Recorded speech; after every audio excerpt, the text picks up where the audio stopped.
সাক্ষী আছে, আপনারা দুই হাত করে এই এই ওয়াদা আমার সঙ্গে আবার পুনর্ব্যক্ত করবেন না। আমি এই ওয়াদাটা নিয়ে তৈরি করে আমি আজকে বাড়ির বাসায় ফিরতে চাই। দেখেন, আমি আমাদের মানুষের চরিত্রের মধ্যে কিছু, আমাদের সমাজটা এরকম, কারো ভাই একই বাড়িতে একজন ওইদল করে, আরেকজন ওইদল করে, আরেকজন ওইদল করে, এরকম হয়। আমাদের সমাজটা সেরকম। আমাদের সমাজটা কিন্তু খুব হোমোজেনাস সোসাইটি। এবং পরিচয় থাকবে, বন্ধু বান্ধব থাকবে, আত্মীয় স্বজন থাকবে, আপনার কাছে আসবে। এটা স্বাভাবিক যে আমার ভাই আছে ইলেকশন কমিশনে চাকরি করে, একটু যাই।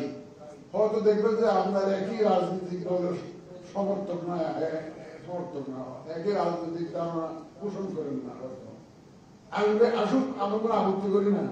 কিন্তু আমরা যখন ফাউন্ডেশন কোর্স করি সিভিল সার্ভিসে, তখন প্রফেসর রহমান জাহান একটা কথা বলেছিলেন, আমার এটা আমার মনে গেঁথে আছে একদম এটা, এবং আমি সেটা সেভাবেই দেখি সবসময়, সেভাবেই আমি প্র্যাকটিস করেছি আজ আমার এই চাকরি জীবনে।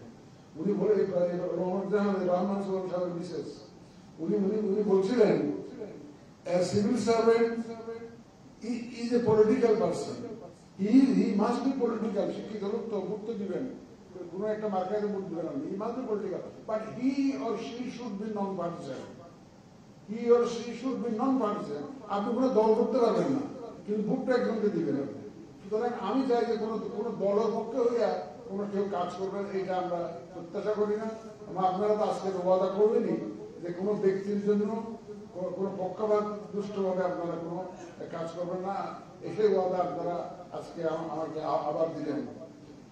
দেখেন, আমরা অনেকগুলো নতুন উদ্যোগ এবার নিয়েছি, পার্টিকুলারলি এই যে পুস্তক দেওয়ার মাধ্যমে যে আমরা এক্সপার্টিয়েট ভোটারদের যে একটা উদ্যোগ যে নিয়েছি, অনেক পত্র পত্রিকায় লেখালেখি দেখছি।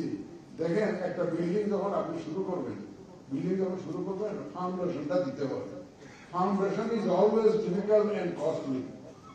Foundation investment বেশি করতে হয়।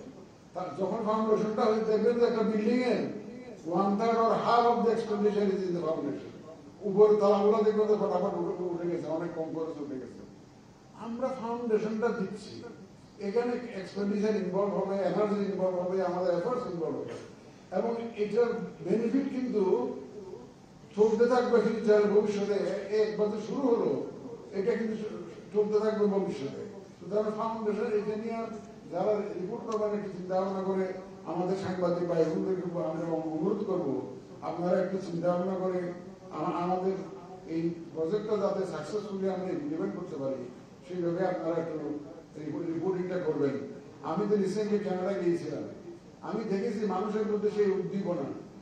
আমাকে দেখে তারা তো মনে করে, তারা তো বিশ্বাস করেছে যে না, এবার উদয় আমরা ভোট দিতে পারবো। যখন আমি বললাম যে ভাই, আমি তো আপনাদের ঘরের দরজায় এসেছি, আমি তো আপনাদের কাছে এসেছি সিভিল ইলেকশন কমিশন হিসেবে, যে আপনাদের ভোটের ব্যবস্থা করার জন্য, তারা খুব উজ্জীবিত হয়েছে। আমার সাথে একজন অফিসার গেছিল, নীলফামারীর ডিস্ট্রিক্ট অফিসার,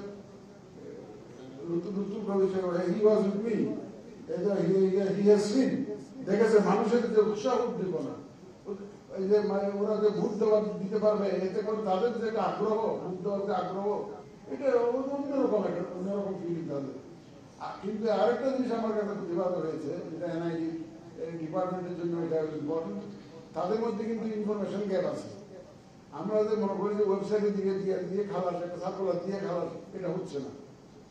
সুতরাং আরো একটু পরিষ্কারভাবে আমাদেরকে বিভিন্ন সার্কুলারের মাধ্যমে আরো ইনফরমেশন আরো সুন্দর করে তাদের কাছে পৌঁছাইতে হবে। অনেক কিছু তাদের কাছে পরিষ্কার নয়। আমি তো as many as more than 30 questions I received, 30 different types of questions. 1-1.5 ঘন্টা 2 ঘন্টা 2.5 ঘন্টা ধরে একটা কোয়েশ্চেন অ্যান্সার সেশন আমার ফেস করতে হয়েছে। আমি এসে শুরু করেছি 4টা 4:30টার সময়, আর 8টার সময় আমার এই সেশন শেষ করতে হয়েছে। এত জিজ্ঞাসা তাদের, এত কোয়েরিজ তাদের, অনেক ধরনের প্রবলেম আছে। এই প্রবলেমগুলো আমরা আমরা এগুলো রিজলভ করবো ইনশাল্লাহ, এবং কোনো সমস্যা যাতে না হয় তাদের এক্সপার্টিস ভোটিংয়ে, সেটা আমরা অন্তত ফাউন্ডেশনটা দিয়ে গেলাম। এই ঐতিহাসিক যে নির্বাচন মাননীয় প্রধানমন্ত্রী যেরকম বলছেন, এই নির্বাচনটা একটা বিশেষ পরিস্থিতিতে নির্বাচনটা অনুষ্ঠিত হচ্ছে, আগামী নির্বাচনটা। সুতরাং আমাদেরকে বিশেষ ভাবেই এটা মোকাবেলা করতে হবে, বিশেষ ভাবেই এটা ফেস করতে হবে, বিশেষ অ্যারেঞ্জমেন্টের মাধ্যমে এটাকে আমরা এগিয়ে নিতে হবে। এবং এই যে পোস্টাল ব্যালটের মাধ্যমে যে voting system both outside the country and also within the country, আমাদের আগে তো যে যারা ইলেকশন ইলেকট্রাল সিস্টেমে ইনভলভ থাকতেন তারা ভোট দিতে পারতেন না, তাদেরকে আমরা এখন ভোটের আওতায় আমরা কথা ভাবছি, জেলখানার যে তাদের কয়েদিদেরকে আমরা কথা ভাবছি, সরকারি কর্মচারীদেরকে আমরা ভোটের আওতায় আনার কথা ভাবছি। এগুলো হচ্ছে সব নতুন নতুন ইনিশিয়েটিভ এবং আমরা আশা করি একসাথে অনেকগুলো নিয়ে ফেললাম, যাতে too many food in our plates, আমরা আমাদের প্লেটে অনেক এখন খাবার হয়ে গেছে, আর নতুন কিছু আমরা যোগ করবো না। এগুলাকে অন্তত প্রপারলি যাতে আমরা ডাইজেস্ট করতে পারি, প্রপারলি যাতে ইমপ্লিমেন্ট করতে পারি, সেই লক্ষ্যে আমাদেরকে সব ধরনের চেষ্টা নিয়োজিত করতে হবে।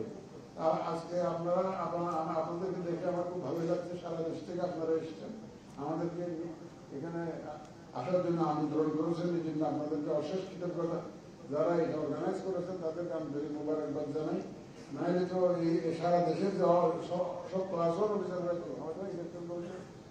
সব ক্লাস ওয়ান অফিসাররা এখানে আসছেন, আপনারাই তো মেইন। সুতরাং আপনাদেরকে পেয়ে গেলাম একসাথে। আমি আপনাদেরকে অশেষ ধন্যবাদ। অনেক সময় হয়ে গেছে, আমি আর কথা বাড়াতে চাই না। শুধু ওই একটা কথাই যে আমরা যে শপথটা আমরা করেছি সেই শপথটা আপনাদেরকে ডিসেমিনেট করে দিলাম। যে শপথটা আমরা সুপ্রিম কোর্টের চিফ জাস্টিসের কাছে নিয়েছি সেটা আপনাদের কাছে আমরা হাওয়া করে দিলাম। আমরা সেই শপথ রক্ষা করতে পারবো যদি আপনারা আপনাদের শপথ রক্ষা করেন। আমাদের শপথ রক্ষা নির্ভর করবে আপনাদের শপথ রক্ষার উপরে। এটা আপনাদের উপরে হাওয়া করে দিলাম, দায়িত্ব আপনাদেরকে ছেড়ে দিলাম, যাতে আমরা আমাদের শপথটা রক্ষা করতে পারি। আল্লাহ হাফেজ। আপনাদের সবাইকে আন্তরিক ধন্যবাদ। আন্তরিক ধন্যবাদ মাননীয় প্রধান নির্বাচন কমিশনার আপনার দিক নির্দেশনামূলক বক্তব্যের জন্য। সুধীমণ্ডলী, নির্বাচন কর্মকর্তা সম্মেলন 2025-এর একেবারেই আমরা শেষ প্রান্তে চলে এসেছি। এই পর্যায়ে অনুষ্ঠানের সভাপতির সমাপনী বক্তব্য এবং ধন্যবাদ।